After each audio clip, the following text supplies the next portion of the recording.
I'm CM Coleman and welcome to my home. Today I am doing a request it video where I'm actually making jerky again.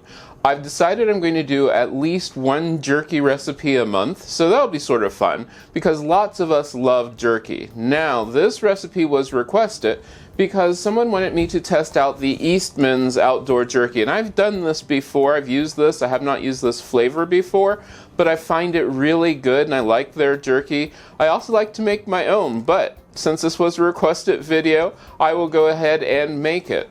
And I'm only going to make a pound of it. What's really cool in the directions, which if you leave a link, if you look down in the links below, you will see that it is a great place that you can buy the Eastman's outdoor jerky mix, but you can get it wherever.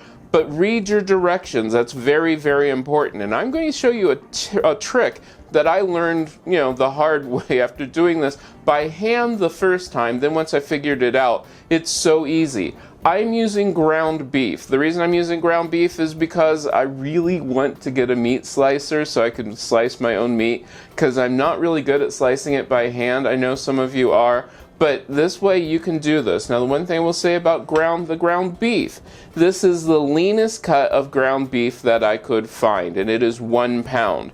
If you are going to use the smaller things, you want to listen to the directions, read the directions, but this is for the 1 pound. The directions are right there in the box. To that I'm going to add, as in the directions, 1 teaspoon of Cure and 3 teaspoons of the seasoning and 1/4 cup of water. Now here's the thing which I've learned. I'm going to set this to mix. It has to mix for 5 minutes. Yes, that's right, 5 minutes. So that's why I'm doing this in my blender. Oh my gosh, in my mixer, because it's so much easier to let this thing run for 5 minutes. And I'm just going to put it on a low speed, and you want it to run till it's sticky. We'll come back in 5 minutes once it's ready.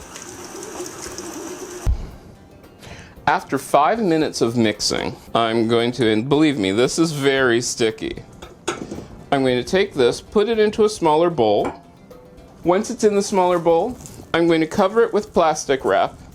Place this in my refrigerator and let it refrigerate for about 4 hours.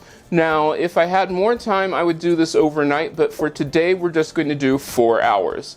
And we'll be back in 4 hours once it's nice and cold, and we will start making it. Our meat has been in the refrigerator now for 4 hours. We are going to use a jerky gun. You don't have to use a jerky gun. You could pat this out by hand, but I love my jerky gun. All I have to do is load up my meat into the jerky gun. I like to do it in small pieces because it just makes it easier. Once my gun is all loaded up, I will put on the nozzle, and I'm using just the flat nozzle because that's what I like my jerky to be. And then I just squeeze the trigger, and I'm doing this at a weird angle so that you can see it. Then we just pipe our jerky onto the plate, onto the tray. Make sure that everything is 1/4 inch thick. If you did not have a jerky gun, you could do this yourself.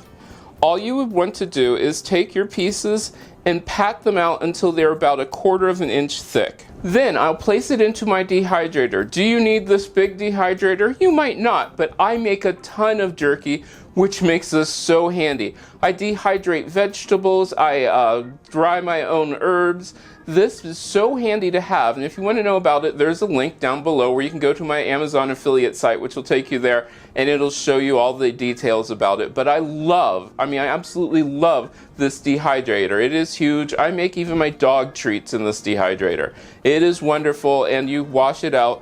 Make sure that you are always using clean hands and everything. So I'm going to put this in the dehydrator.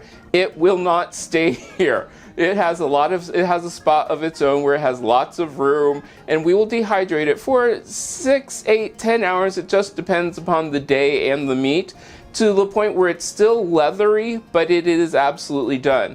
Read your dehydration instructions and follow those instructions implicitly, because it's very important that you protect yourself because you are working with meat and you want to make sure that it's cooked thoroughly. We'll be back once this is done.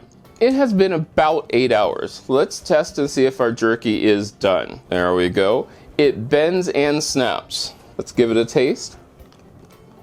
The jerky is hot. It is sweet. It is really good. I'm highly impressed with this. I didn't think I would like it as much as I do because I'd not tried this flavor. This is really good, but then everything which I have tried from them has been wonderful. So I would say that this is a win. That way you don't have to make your own jerky. You can use boxed jerky, and like I said, this is only a pound. The box comes to make 5 pounds, so you can make however much you want, just follow the directions. You do not have to have a huge dehydrator like this, but it helps. It really does. I made a whole lot of different jerkies, some of which you're going to see today, some of which you're going to see real soon, some you're not going to see because I eat them. I love jerky. If you want to find out more about this jerky, go to my website, should be about right here, and it'll give you directions and that sort of thing. And also, you can check out the latest playlist where we talk about some of the things which we've done and some of the things that you can keep up with what I've been doing. Don't forget to subscribe every Monday through Friday. It's something different. Tuesday is always a recipe for those of you who are out there, and this is one of those cool ones. I really do like this, and we are going to use this in something else. If you have any comments, ideas, or suggestions, don't forget to leave me those in the comment part. And as always, remember, running your house doesn't have to be a full-time job. Turn it into a hobby and have some fun.